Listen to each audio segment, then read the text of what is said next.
Hi, నేను బత్తుల ప్రసాద్. ప్రస్తుతం hot topic ఏంటంటే హైదరాబాద్ సెంట్రల్ యూనివర్సిటీ భూములు. దీని మీద బాగా గొడవ నడుస్తుంది. హైదరాబాద్ సెంట్రల్ యూనివర్సిటీ విద్యార్థులు ధర్నాలు, ర్యాలీలు ఇవన్నీ నిరసనలు వ్యక్తం చేస్తున్నారు. కొందరు అంటే వాళ్ళకి సినిమా ఇండస్ట్రీకి ఆ హైదరాబాద్ సెంట్రల్ యూనివర్సిటీకి ఏం సంబంధం లేదు. కాకపోతే పర్యావరణం దెబ్బతింటుంది. 400 ఎకరాల్లో ఉండే అడవిని మొత్తం సమూలంగా నరికివేస్తే మనకు ఆక్సిజన్ లెవెల్స్ తగ్గుతాయి అని పర్యావరణాన్ని ప్రేమించే సినిమా నటులు కానీ, మామూలుగా సామాజికకర్తలు కానీ ఆందోళన వ్యక్తం చేస్తున్నారు. ఈ భూమి ప్రభుత్వం తీసుకొని అంటే మన అసెంబ్లీలో రేవంత్ రెడ్డి ప్రకటించాడు. 400 ఎకరాలు భూమిని తీసుకొని ఆ భూమిని కమర్షియల్గా మనం వినియోగించుకుంటాము. ఐటీ కంపెనీలు అవన్నీ వ్యాపార సముదాయాలు వస్తే మన వాళ్ళకు ఉపాధి దొరుకుతుంది, రాష్ట్రం డెవలప్మెంట్ అవుతుంది అని ఆయన చెప్పాడు. ఇది హైదరాబాద్ సెంట్రల్ యూనివర్సిటీ భూమి కదా, దాన్ని ఎలా తీసుకుంటారు మీరు అని అడిగే వాళ్లకు ఆయన సమాధానం ఇచ్చాడు. ఏంటంటే మేము దీన్ని గెలుచుకున్నాం, కోర్టులో ఉంటే గెలుచుకుందామని. 2003లో అప్పటి ముఖ్యమంత్రి చంద్రబాబు నాయుడు సమైక్య ఆంధ్రప్రదేశ్గా ఉన్నది, అంటే తెలంగాణ ఆంధ్రప్రదేశ్ కలిసిన టైంలో ఆయన ఒక 400 ఎకరాలను ఓ ప్రైవేట్ కంపెనీకి ఇచ్చేశాడనమాట. ఆయన ఇచ్చిన 2 నెలలకు ఆయన ప్రభుత్వం ముగిసింది. వైఎస్ రాజశేఖర రెడ్డి వచ్చి దాన్ని రద్దు చేశాడు. రద్దు చేస్తే అప్పుడేమైంది, ఎవరైతే ఆ భూమిని తీసుకున్నారో, చంద్రబాబు నాయుడు ఎవరికైతే కేటాయించారో వాళ్ళు కోర్టుకు వెళ్ళారు. ఈ భూమి మాది, మా పలానా ప్రభుత్వం కేటాయించింది అని. అయితే అది 18 ఏళ్ల పాటు కోర్టులో నడిచి ఈ మధ్యనే అది ఆ భూమి వాళ్ళకు చెందదు, ఎవరైతే సదరు కంపెనీ వాళ్ళు తీసుకున్నారో వాళ్ళకు కాదు, ఆ భూమి సెంట్రల్ యూనివర్సిటీకే అని తీర్పు వచ్చింది. అయితే ఇక్కడ ఒక తిరకాసు ఉంది. 1975లో ఇందిరాగాంధీ ప్రభుత్వము హైదరాబాద్ సెంట్రల్ యూనివర్సిటీకి 2375 ఎకరాలు కేటాయించింది. అయితే గడిచిన 50 ఏళ్లలో దాదాపు ఒక 800 ఎకరాలు రకరకాల పర్పస్ మీద రాష్ట్ర ప్రభుత్వాలు, అంటే ఒక ముఖ్యమంత్రి ఇంత, ఒక ముఖ్యమంత్రి అంతా, ఇంకొక ముఖ్యమంత్రి అట్లా ప్రభుత్వం మారినప్పుడల్లా తీసుకుంటున్నారు అనమాట. 800 ఎకరాలు వెళ్ళిపోయింది. ఇప్పుడు 1100 ఎకరాలు ఉంది. ఆ 11 ఎకరాలకు కూడా చుట్టూ గోడ ఉంది. అయితే ఇక్కడ ముఖ్యమైన విషయం ఏంటంటే ఆ భూమి సెంట్రల్ యూనివర్సిటీకి చెందిందా అంటే కాదు అంటున్నారు.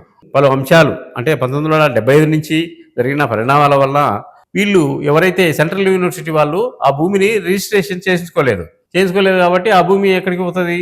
అప్పుడేదో 1919లో ముల్కీ అని ఒక చట్టం ఉండేది, దాన్ని కూడా రద్దు చేశారు. అప్పుడు సమైక్యాంధ్ర ఉండి తెలంగాణ యాస్టిట్యూషన్ చదివి చాలా గొడవలు అయినాయి. ఆ టైంలో ఆ ముల్కీని రద్దు చేశారు. ముల్కీ అంటే స్థానికులకు చెందుతుంది, ఏదైనా కూడా స్థానికులకు చెందేటట్టు ఆ రూల్ ఉండేది. ఆ రూల్ని మళ్ళీ 1971లో దాన్ని రద్దు చేశారు.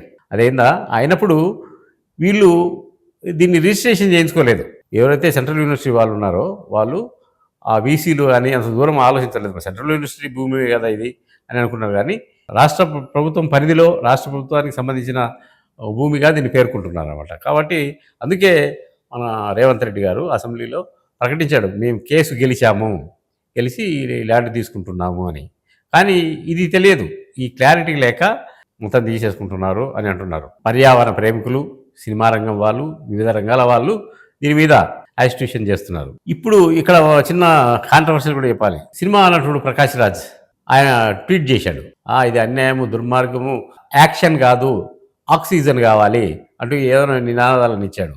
ఆయన ఇవ్వడం వెనక ఎవరి హస్తం ఉంది? ఆయన టీఆర్ఎస్కు సపోర్ట్ చేశాడు, ఎన్నికల్లో ప్రచారం కూడా చేశాడు. కాబట్టి ప్రతిపక్ష పార్టీకి చెందినవాడే అని అనుకోవచ్చు. మళ్ళీ రేణు దేశాయ్ ఎందుకు చేసిందో తెలియదు. ఇట్లా పర్యావరణము, జంతు సంరక్షణ, పక్షుల సంరక్షణ వీటన్నిటికి సంబంధించిన అమల ఇప్పటి వరకు దాన్ని ఖండించలేదు. ఎందుకు ఖండించలేదు అని అంటే, ఫస్ట్ కూలగొట్టింది వాళ్ళ బిల్డింగ్నే, నాగార్జునకు సంబంధించిన బిల్డింగ్నే కూలగొట్టింది మాదాపూర్లో. కాబట్టి వాళ్ళేం నోరు మెదపలేదు.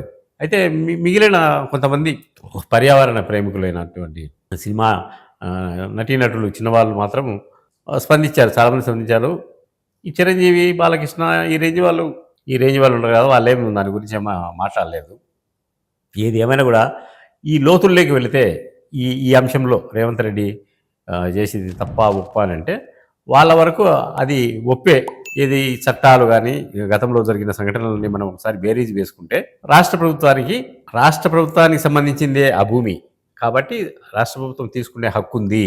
అయితే ఇంకో విషయం ఏంటంటే అది ఆ భూమి కేటాయింపులో 1975లో ఇందిరాగాంధీ కేటాయించినప్పుడు ఏమని చెప్పారంటే అది ఎడ్యుకేషన్ పర్పస్కే, అంటే విద్య విద్యా వ్యాప్తికే దాన్ని వాడాలి అని. అయితే ఆ రూల్స్ అన్ని తుంగలో ఎక్కేసి గత ప్రభుత్వాలు 800 ఎకరాల భూమిని లాగేసుకున్నాయి.